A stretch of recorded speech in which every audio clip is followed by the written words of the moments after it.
कल्याण पत्रिका किस तरह से शुरू हुई, इसके बारे में आपको थोड़ा बताते हैं। भाई जी की जीवन व्यापनी साधना के व्यक्त प्रतीक कल्याण मासिक पत्रिका का बीजारोपण बड़े ही सहज रूप से हुआ। अनियोजित, अलक्षित और अघोषित घटना इस प्रकार है। मारवाड़ी समाज का वार्षिक अधिवेशन दिल्ली में हुआ। इसके सभापति थे सेठ जमुना लाल जी बजाज और स्वागताध्यक्ष थे श्री आत्माराम जी खेमका। आरंभ में खेमका जी ने कुछ कारणों से स्वागत अध्यक्ष होना अस्वीकार कर दिया। फिर पीछे श्री सेठ जी दयाल जी गोयनका के आग्रह से वे राजी हो गए। अधिवेशन जल्दी होने वाला था। प्रश्न उठा कि स्वागत भाषण लिखने से, खेमका जी शास्त्रक विद्वान थे पर उन्हें हिंदी लिखने का अभ्यास नहीं था। उन्होंने सेठ जी से भाषण तैयार करवा देने की प्रार्थना की। सेठ जी ने दिल्ली जाकर भाई जी को भाषण तैयार कर देने का आदेश दिया। भाई जी दिल्ली गए और उन्होंने 24 घंटे के अंदर अत्यंत सारगर्भित भाषण लिखकर मुद्रित करवा दिया। लोग उसमें व्यक्त किए गए विचारों से बहुत प्रभावित हुए। अधिवेशन में भाग लेने के लिए सेठ घनश्याम दास जी बिड़ला भी आए थे। उनका यद्यपि भाई जी के विचारों से पूर्ण मेल नहीं था, तथापि ये भाषण उन्हें भी पसंद आया। दूसरे दिन अपनी प्रतिक्रिया व्यक्त करते हुए उन्होंने भाई जी से कहा, भाई तुम लोगों के विचार कहाँ तक ठीक हैं इसकी आलोचना हमें नहीं करनी, पर इनका प्रचार तुम लोगों के द्वारा समाज में हो रहा है। जनता इन्हें दूर तक मानती भी है। यदि तुम लोगों के पास अपने विचारों और सिद्धांतों का एक पत्र होता तो तुम लोगों को और भी सफलता मिलेगी। तुम लोग अपने विचारों का एक पत्र निकालो। भाई जी ने उक्त प्रस्ताव के महत्व का समर्थन करते हुए पत्रकारिता के संबंध में अपना अनुभव न होने से उसे व्यावहारिक रूप देने में असमर्थता प्रकट की। उस समय तो यह चर्चा यहीं समाप्त हो गई, किंतु आगे चलकर यही कल्याण के आविर्भाव का कारण बनी। अधिवेशन समाप्त होने पर सभी ने अपने अपने गंतव्य स्थानों को प्रस्थान किया। श्री भाई जी भी बम्बई चले गए। उन दिनों दिल्ली में बम्बई जाने के लिए रेवाड़ी होकर अहमदाबाद जाना पड़ता था, तो वहाँ से गाड़ी बदल बम्बई। भाई जी दिल्ली से रेवाड़ी गए। उस समय श्री जयदयाल जी गोयनका चूरू से भिवानी आए हुए थे। रेवाड़ी से भिवानी के लिए आधे घंटे का रास्ता था। भाई जी भी उनके दर्शनार्थ रेवाड़ी से भिवानी गए। एक दिन वहाँ रहे। सेठ जी को बांकुड़ा जाना था। भिवानी से रेवाड़ी लौटते समय सेठ जी और भाई जी दोनों साथ थे। इस आधे घंटे के सत्संग में प्रसंगवश भाई जी ने श्री सेठ जी से दिल्ली अधिवेशन में दिए गए बिरला जी के सुझाव की चर्चा की। सेठ जी को यह विचार बहुत सुंदर लगा।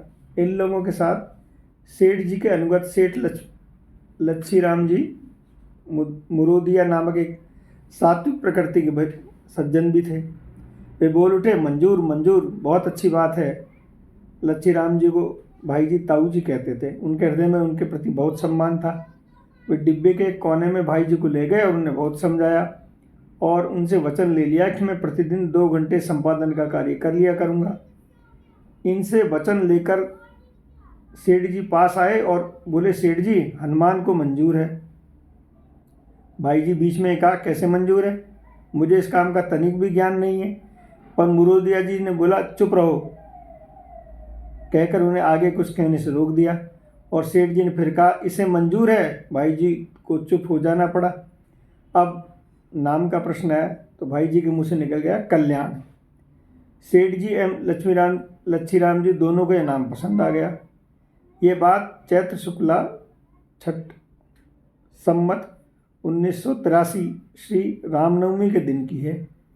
इसी के साथ यह भी तय हो गया कि अक्षय तृतीया से कल्याण का प्रकाशन आरंभ कर दिया जाए और उस तिथि को पहला अंक निकाल दिया जाए।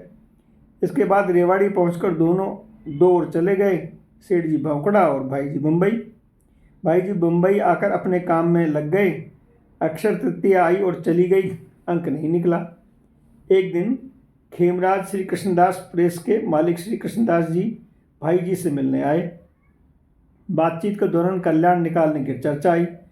कृष्णदास जी बोले, भाई जी पत्र अवश्य निकलना चाहिए। भाई जी ने उत्तर दिया, मुझे पत्र निकालने का अनुभव है, ना तो अनुभव है और न संपादन की योग्यता ही। कृष्णदास जी बोले, हम जो बैठे हैं भाई जी, हमारे प्रेस है, हम सब कर देंगे, आप केवल लेख दे दें।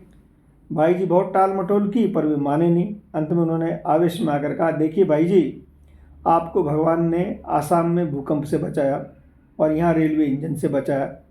इन घटनाओं में आप अपने से बचे हैं ये बात नहीं है, भगवान ने ही आपको बचाया। आपसे भगवान का कोई बड़ा काम करवाना चाहते हैं, इसलिए उन्होंने आपको बचाया। उनके इस तर्क के सामने भाई जी मौन हो गए। कृष्णदास जी कल्याण के रजिस्ट्रेशन की व्यवस्था कर दी। इसके बाद लेख इकट्ठे किए गए, इनका संपादन हुआ और पुनः लिखकर उन लेखों को प्रेस में छपने को दे दिया। श्रावण कृष्ण 11 संवत 1983 को कल्याण का पहला अंक निकला।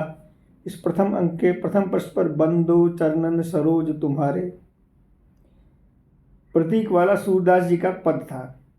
दूसरे पृष्ठ पर संपादकीय निवेदन, जिनका प्रारंभिक अंश इस प्रकार था, कल्याण की आवश्यकता सबको है और जगत में ऐसा कौन मनुष्य है जो अपना कल्याण नहीं चाहता।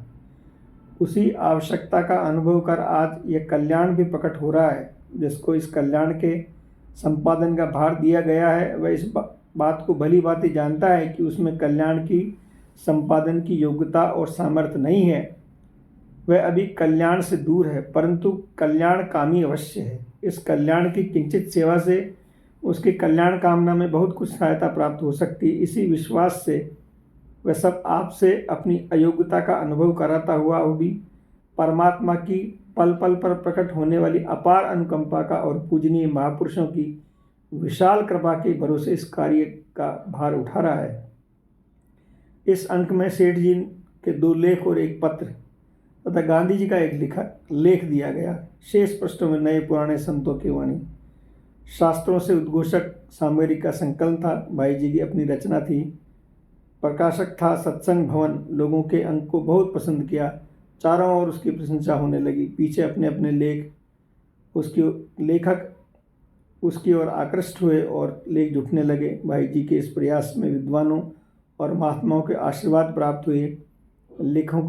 लेखों का अयाचिक सहयोग मिलने लगा, जिससे सारी व्यवस्था अपने आप बैठने लग गई। प्रारंभ में इसके 1600 ग्राहक थे। ये सभी बने हुए नहीं थे। जय जय श्री राधे, निताई गौर, हरि बोल।